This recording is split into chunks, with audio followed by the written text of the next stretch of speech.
Of course, as if on cue, the same Washington politicians who've spent the last 18 months borrowing and spending our economy into the ground are now fretting whether we can afford the cost of stopping these job-killing tax hikes.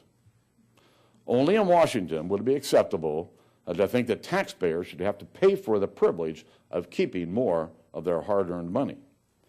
We will not solve our fiscal challenges until we cut spending and have real economic growth, and we won't have real economic growth if we keep raising taxes on small businesses. One of Obama's predecessors once said, and I'll quote, "An economy constrained by high tax rates will never produce enough revenue to balance the budget, just as it will never create enough jobs." The president was John F. Kennedy. So let me be clear. Raising taxes on families and small businesses during a recession is a recipe for disaster, for both our economy and for our deficit. Period. End of story. That's why President Obama should work with Republicans to stop all of these job-killing tax hikes, and we should do it quickly.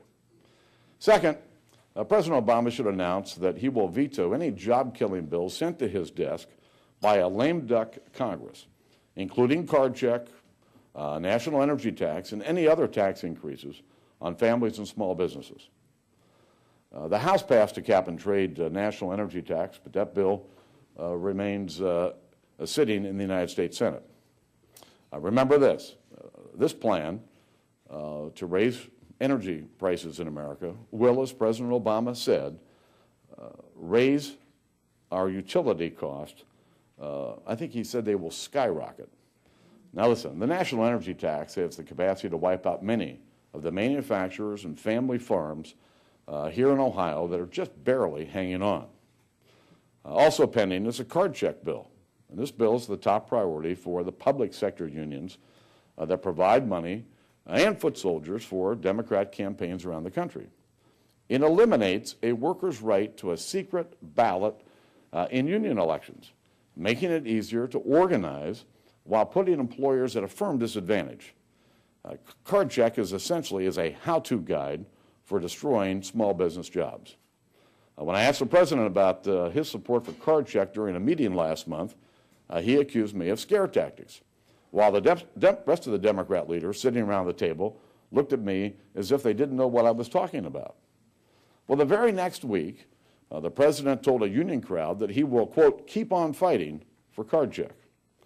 Now, Democrat leaders refused to rule out the possibility of forcing these job-killing bills through a lame duck session after the election, after the voters have had their say. Their failure to level with the American people only compounds the ongoing economic uncertainty that we see in our country. President Obama should announce that he would veto these job-killing bills, and I pledge that Republicans will work with him to sustain those vetoes.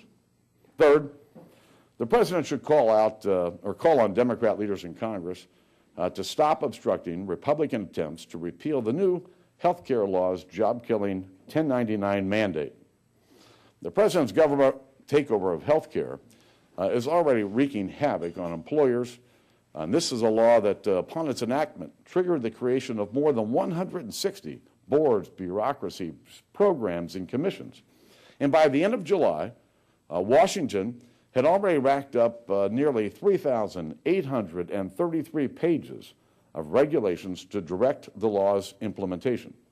One of the most controversial mandates here requires small businesses to report any total purchase that would run more than $600.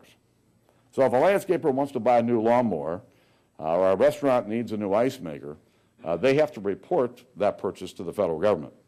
If you're a mom and pop grocery store and you buy, let's say, $1,000 worth of groceries from 15 different vendors, you've got to file 15 different forms. What's the point of making employers and entrepreneurs spend $17 billion to comply with this law, to send paperwork to Washington, where it's going to cost another $10 billion to file it away? You want to talk about overhead. Last month, Republicans attempted to force a vote on the House floor to repeal this job-killing mandate. The Democrat leaders blocked that vote, and instead, attempted to use this as an opportunity to impose another job-killing tax on U.S. job creators. President Obama should call on the Congress today to repeal this mandate without delay and without strings attached. Fourth, President Obama should submit to Congress for his immediate consideration an aggressive spending reduction package. When Congress returns, we should force Washington to cut non-defense discretionary spending to 2008 levels, before the stimulus was put into place. This would show that Washington's ready to get serious about bringing down the deficits that threaten our economy.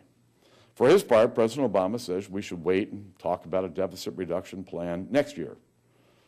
I say, let's talk about it right now.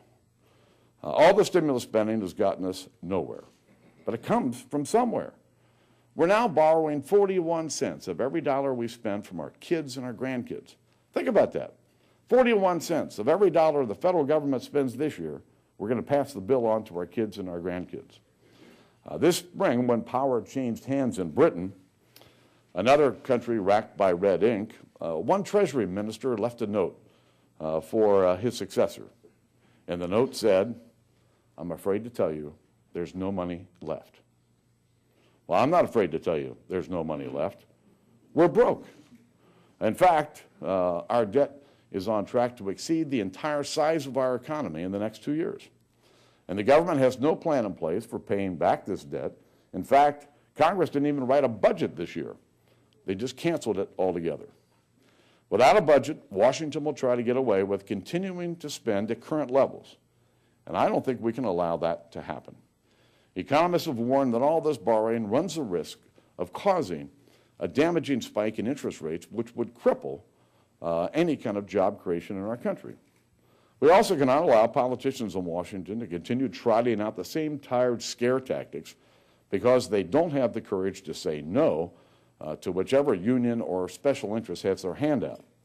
That's not governing, and that's certainly not leadership. These are just the last gasp of a failing government clinging to the discredited belief that more spending, more taxing, and more borrowing can solve all of our problems. Republicans are ready to work with President Obama to take this first step on the path to fiscal sanity. Lastly, employers and small business owners are rightly frustrated by the fact that no one in the White House, not the president, not the vice president, not his economic team, no one's listening to them. Part of the reason for this is that virtually no one in the White House has run a small business or created jobs in the private sector. And this lack of real hands-on experience shows in the policies that are coming out of this administration. The American people are asking, where are the jobs? And all the president's economic team has to offer are promises of green shoots that never seem to grow. The worse things get, the wagons get circled, and they continue to defend the indefensible. We've been told that the president's economic team is exhausted. And already, his budget director and his chief economist have moved on where they're about to. Clearly, they see the writing on the wall, and the president should too. President Obama should ask for and accept the resignations of the remaining members of his economic team, starting with Secretary Geithner and Larry Summers, the head of the National Economic Council. Now, this is no substitute for a referendum on the president's job-killing agenda. That question will be put before the American people in due time. But we do not have the luxury of waiting months for the president to pick scapegoats for his failing stimulus policies. We've tried 19 months of government as community organizer, and it hasn't worked. Our fresh start needs to begin now. Today, I'd like to talk to you about how we go about achieving the fresh start that I think that we need. In May, Republicans launched the America Speaking Out Project, led by Congressman Kevin McCarthy of California, to give taxpayers, families, and small business owners a direct line to their elected representatives. Online and at town hall meetings, Americans are sharing their solutions for building a more responsible government and a better country. All you have to do is log on to americaspeakingout.com, post an idea of your own, comment on someone else's, or even vote on someone else's.